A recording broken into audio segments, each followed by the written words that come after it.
bienvenue sur l'Argus.fr. On découvre la seconde génération de l'Audi A1 Sportback, la citadine d'Audi. Cette seconde génération sera uniquement disponible en version Sportback, c'est-à-dire en 5 portes, il n'y a plus de 3 portes. Alors, elle évolue en termes de style, et là c'est une grosse originalité, on ne s'attendait pas à ça. On a à l'avant une référence à l'Audi Ur-Quattro, la version coupé quattro des années 80 qui a permis à la marque d'asseoir sa notoriété en termes de technicité et de haut de gamme. Donc on voit bien ces 3 entrées d'air sur le capot, c'est une signature manifeste. On a toujours une idée de personnalisation avec ce toit qui est de couleur dissociée de la carrosserie. Sur l'actuel, ça englobait la custode, là c'est différent, ça donne plus de dynamisme. À l'arrière, cette custode rappelle également le Ur-Quattro. Pour la partie arrière, alors évidemment on n'a plus l'ouverture autoclave de la première génération, on a quelque chose de beaucoup plus classique et on a des feux qui peuvent évoquer un petit peu en signature en L l'univers BMW, mais avec ces gimmicks là, ça disparaît assez rapidement.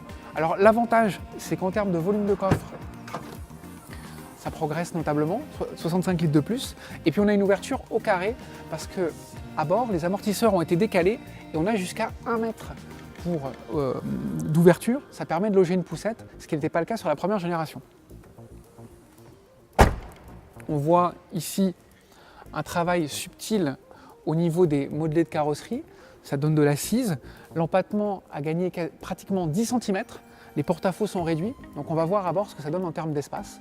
À bord de la nouvelle Audi A1 Sportback, c'est la révolution digitale. On a le virtual cockpit devant le conducteur, une dalle numérique qui fait jusqu'à 10 pouces de diagonale sur les finitions haut de gamme. Ça, c'est identique à l'Audi A8, donc c'est plutôt un plus. On a une belle interface au niveau de la climatisation et toujours cette ambiance sportive, traitée à l'horizontale, avec des matériaux un petit peu sportifs. On regrettera peut-être quelques plastiques un peu lisses sur les contours ici, mais bon, c'est pas ce qu'il y a de plus grave.